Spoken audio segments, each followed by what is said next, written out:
Hindi natin ako na mabuhi. So, why is there suffering? Isa niya, what's the reason why there is a suffering? Na even Christian naman ang tata. Believers of the Lord naman ang tata. Si Jesus mo tayo suffer una. Dapat ayahay ang mong kinabuhi, Lord. Why is there suffering? Anyone? Why? Because pag puyo ni God dito sa earth, wala siya ayahay. So, siya po yung image like that. Kung sa iyang steps, ay mao po ito ang follow. Wow! Ito palakpakan si Lord. Now, sa ninitabo ni Christ, what happened to Christ while He exists in this world? Physically. Because of sige sila nang natawa ng kapasan ng sala. Ayahin yung kinabuhi or the osteoporosis na naksiyala. Natawa ng kapasan ng sala. Mo ba na yung rason? Mo ba na siya reason nga nung nag-suffer ka? Or because of, let us read, why did Jesus have to experience much suffering? Or tungod kay ni-follow ka ni Jesus.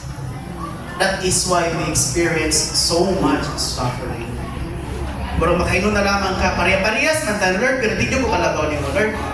Kikibunalan ng ka Lord, ako bunali.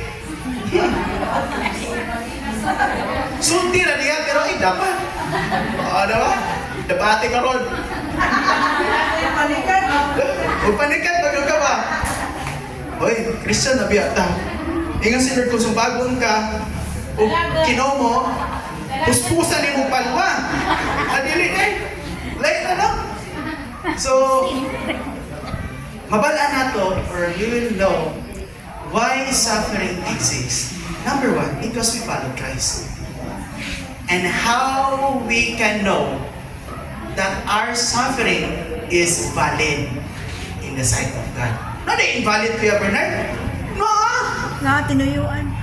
Hansa to, Teros? Tinuyuan. O sa may, di ba, there are two kinds of valid o invalid. Ikang valid, Nagkasuffer Valid ka siya na. because of... swerte kung saan na kalisod siya. Mo magandang kuwan ka. Pero kaling invalid, isa na siya. Tagang! Kaanto siya, tinuyuan. Diba? Pero, lantaw na to karon. Why Christian believers encountered or experienced suffering? Diba? Asa na nun ang hapit na bubalik si Lord, mukuhaon ko, naa naman nun ang gidakdakan nga nalutod nga mga problemas kinabuhi, nga naglisod na lamang kusulban. Di-schedule of Monday, nyawa man nasulban, kibalik ni Lord sa Tuesday, na tumaga na noong +1. Diba? Kisa'y nakasulay dali problema ni mong Monday, nga imong gi-forward o Tuesday. Kunang na naman, kinahanglan kag timbangan ang sa nakabugat. Itagaan ka 24 hours to resolve that problem. Why did you not do anything out of it? Ay, gikapoy ko. Kapoy mo.